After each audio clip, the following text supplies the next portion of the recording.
गुरुवे गौरचंद्राय राधिकायस्तदालये कृष्णाय कृष्ण भक्ताय तद्भक्ताय नमो नमः। दुग्ध অতি পবিত্র বস্তু, যা খেলে শরীরের পুষ্টি এবং ক্ষুধা নিবৃত্তি হয়। সেই দুধে যদি কোনো বিষধর সাপ সেই দুধ স্পর্শ করে, সেই সাপের লালার দ্বারা ওই দুধ বিষক্রিয়া হয়ে যায়। সেই দুধ কেউ জেনে যদি খায়, অজান্তে খায়, তার মৃত্যু অবধারিত।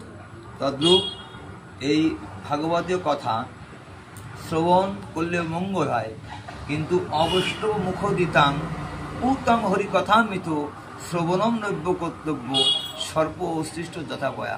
অবৈষ্ণব ব্যক্তির মুখ থেকে যদি এই ভাগবতীয় কথা শোনা হয়, সেই জীবের কখনো মঙ্গল হয় না। অবৈষ্ণবকে এটা চেনার উপায় কি?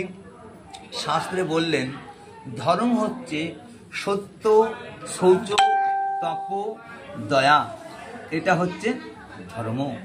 যিনি এই চারটিকে আশ্রয় করবেন তিনি ধার্মিক। আর শাস্ত্রে বললেন 5টা অধর্ম: আমিষাহার, দ্রুতক্রিয়া, নেশা, অবৈধ সঙ্গ, স্বর্ণ অলঙ্কার ব্যবহার। এই 5টা অধর্ম। এই 5টার সঙ্গে যিনি যুক্ত আছেন সেই ব্যক্তি অবৈষ্ণব ব্যক্তি। তার মুখ থেকে হরিকথা শ্রবণ করলে জীবের অমঙ্গল হয়, কখনো মঙ্গল সাধিত হতে পারে না। তাই বৈষ্ণবের মুখ থেকে ভাগবত কথা কীর্তন শ্রবণ করে জীবনকে সার্থক করুন, জীবনে মঙ্গল লাভ করুন। হরে কৃষ্ণ।